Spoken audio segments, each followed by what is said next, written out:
Hi everyone, I'm Michelle Carr and welcome to Your Delicious Life, where each week we take a look at life through a different perspective and we either learn something new or we're reminded of something that we already knew. This week's episode is What If I Don't Reach My Goals? Now, I was having this conversation with a client last week, and we were discussing how it can sometimes be frightening to write goals because you feel like you failed if you don't reach them. So, do you write the big stretch goal that's really what you want, or do you taper it down to something smaller, knowing that you could probably reach those?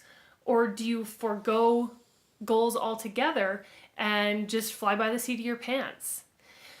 Well, I think one solution is to look at how we are approaching our goals.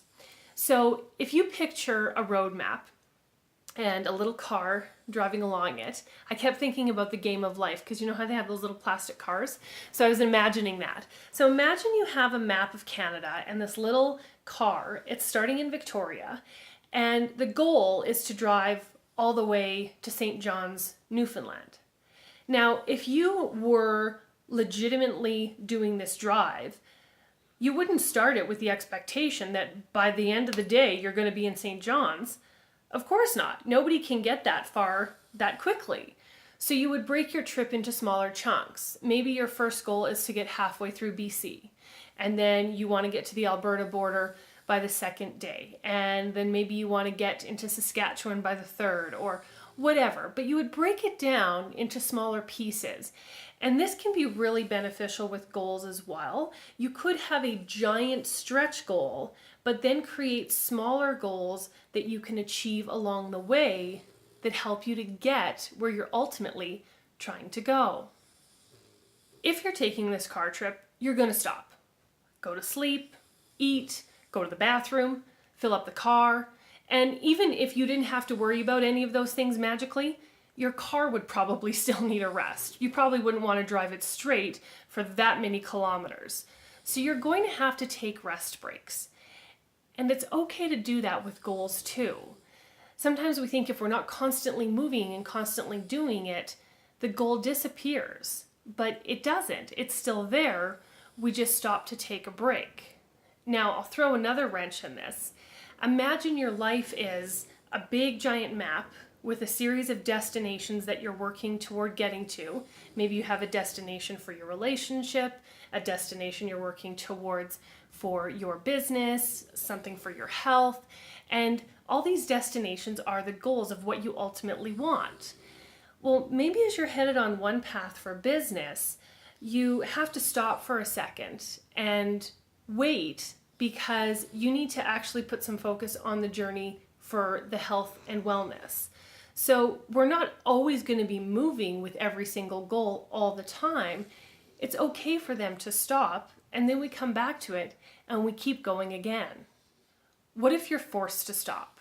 What if you are coming down the highway and all of a sudden your engine blows and now you are supposed to be in a certain spot by a specific time of day and you're not going to make it there. In fact, you're not going to make it there for another 4 days because you have to deal with the engine now. This can happen in life and with our goals too. Suddenly we can be stopped by circumstances beyond our control and we have to take a break and refocus our energy. And just because you're not doing it now doesn't mean it's never going to happen. Remember that. Not now does not mean never. Of course, with goals, there are always going to be times where we really have to push through, where things are a little bit more difficult. And sometimes driving through the prairies can be that. And you wonder, are we ever going to get out of wheat fields or not? And you have to keep pushing forward. You have to keep putting kilometers on the car and keep moving because eventually you will come out of it.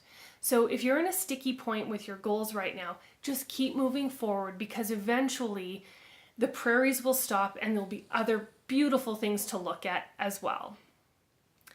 Let's say you get halfway through the trip. You're in Ontario now, and you suddenly realize, I don't want to go to St. John's anymore. Maybe the person you were going to see is no longer there, or you don't like them, or who knows what's happened. But maybe you realize, I don't want to finish this trip out. I don't want to see this goal through. Well, that's completely fine too. You know, we change as people and our lives change. So it only makes sense that our goals would change as well. So if that happens, it's okay to just acknowledge it and say, you know what, I had that goal, but things have changed for me and it's no longer my goal. And I'm going to set a new one on a different path and take a different road trip. Now, I chatted a little bit earlier about being forced to stop if something happens along the way.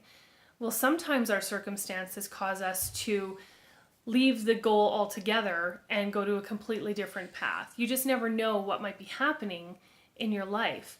So if that happens too, where you still wanted to achieve this goal, but something has taken you away from it right now and you just can't, remember what I said earlier.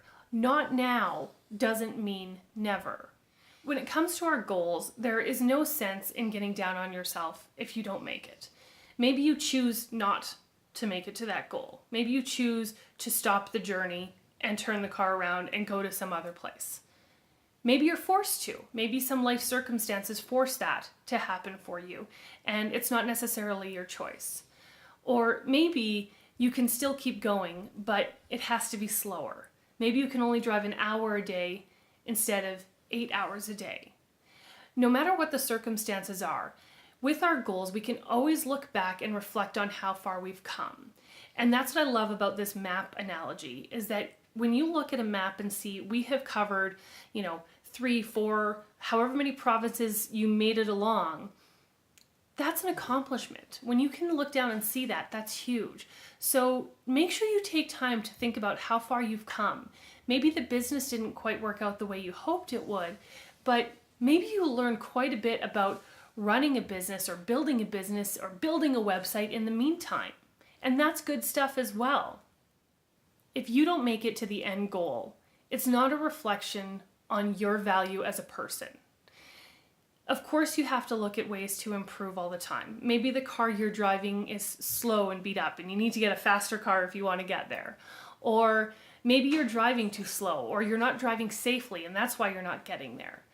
So there's always things that we can look back on and reflect on and ask ourselves, are we doing this the best way possible? But ultimately, whether we get to St. John's or not is not a reflection of who we are in our heart and soul. It's not a reflection of how kind we are, of how smart we are, of how thoughtful we are, and the skills that we offer. It's just a destination on a map, and those goals can change. But who we are in our hearts and in our minds is the same. Whether you're in BC or Newfoundland, that doesn't change. And let that be a reminder for you with your goals. No matter what, where you started when you wrote the goal to where you end up, you're still the same person. Sure, you've learned lessons along the way, but ultimately, you're the same human being. You still have value. You still have lots to offer. And if your goals change, then so be it. So it's not about how or when you reach your goals. It's about having one in the first place. If you don't have goals, you don't have a direction. So keep writing those goals so you know where you're heading. Enjoy the journey along the way, and if it changes, keep going with the next goal. Write something new for yourself and keep pushing forward. Thank you so much for watching, everyone. I will see you next week.